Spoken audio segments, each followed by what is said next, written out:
Comment va Libération? Mais pas mal, ma foi. Ça va mieux qu'il y a 3 ans, parce que quand je suis arrivé, c'était dans une difficulté grave. On était quasiment au bord de la faillite. En plus, ils étaient en guerre civile, c'était compliqué.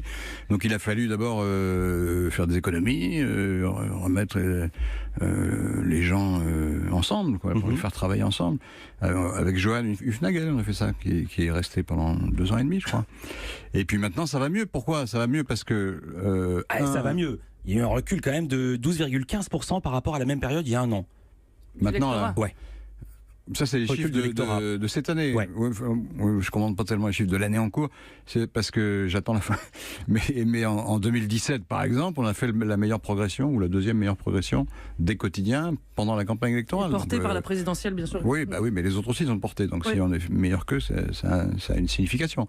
Et par ailleurs, le basculement sur Internet est en cours, il est en plein dedans, là. C'est-à-dire que si on compte le nombre de contacts mensuels que Libération a avec des lecteurs, tout compris, il y a 9 millions de personnes. Mais pas par jour. Ah non, pas par jour. Dans l'année, oui, par jour. Non, pas dans l'année, dans le mois. Par jour, 67 000 exemplaires vendus, ce qu'on appelle la diffusion France payée, 10 000 exemplaires vendus en numérique, 8 000 en version numérique par tiers. Comment améliorer tous ces chiffres? Déjà, est-ce que vous avez fait une croix? Sur le print, c'est difficile, on peut le faire. L'année dernière, ça a augmenté, donc c'est possible. Mais c'était la campagne électorale, donc c'est un peu particulier. Mais on a une stratégie, c'est surtout ça qui compte. C'est qu'on a d'abord un actionnaire qui nous soutient, et deuxièmement, qui nous donne maintenant, c'est relativement nouveau, les moyens d'investir. C'est le groupe Altis, c'est Monsieur Drahi. Enfin non, c'est Monsieur Alain Veil, surtout, avec qui on est en contact. Et on a embauché, je sais pas, 15 personnes depuis 3 mois. On va en réembaucher 15.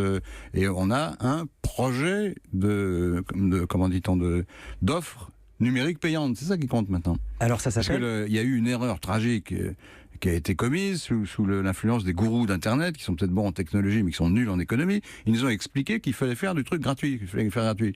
Et nous, comme des cons, mais comme des cons, il y a beaucoup de gens qui ont fait comme nous. Bien sûr. La plupart des journaux du monde. On a dit, bah oui, c'est vrai, c'est formidable, on va faire un truc gratuit. On a fait un truc gratuit. Alors, tous les mêmes gourous, on dit, il y a plein de clics, c'est vachement bien. Il y a des clics, il y a des clics, il y a des clics. Mais il faut monétiser. Mais le problème, c'est que ça rapportait pas de pub. Pour payer les journalistes, je peux pas leur dire je vous paye en clic. Si, vous pouvez leur dire ça rapporte de la pub avec laquelle on va vous payer. Oui, sauf ce qu'on avait un peu craint, subodoré, c'est que la pub elle est allée chez Google et Facebook.